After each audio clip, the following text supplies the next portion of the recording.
Jednolite prawo transportowe dla wszystkich krajów, niepozorny most pogromcom kierowców oraz genialna zabawa na 12. Master Tracku. Ewelina Bukowska, zapraszam na nowy odcinek Transinfo.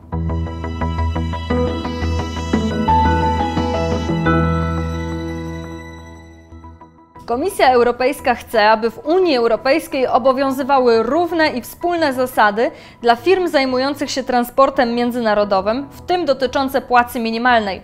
Komisarz Violeta Bulc, która w Komisji Europejskiej odpowiada za transport, zdradziła, że unijni urzędnicy chcą zmienić przepisy regulujące działanie firm transportowych. Usunięte mają być na przykład przepisy, w myśl których kierowcy transportu międzynarodowego są traktowani jak pracownicy delegowani, co podnosi koszty ich pracodawców. Jeśli Komisji udałoby się wprowadzić nowe przepisy, w praktyce oznaczałoby to koniec Milogu czy Loi Macron.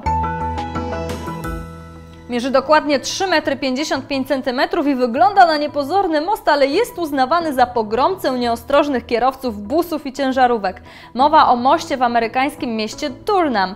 Dobre oznakowanie mostu, które w teorii powinno całkowicie zabezpieczyć zmotoryzowanych przed przypadkowym pominięciem faktu, że most jest naprawdę niski, zwyczajnie się nie sprawdza. Zobaczcie, jak to wygląda w praktyce.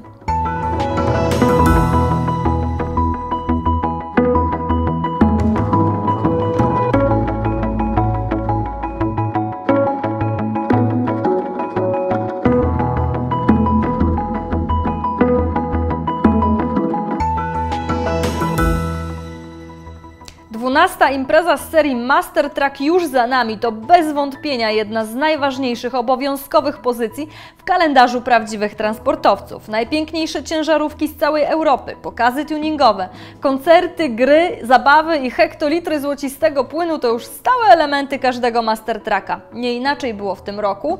Zobaczcie sami.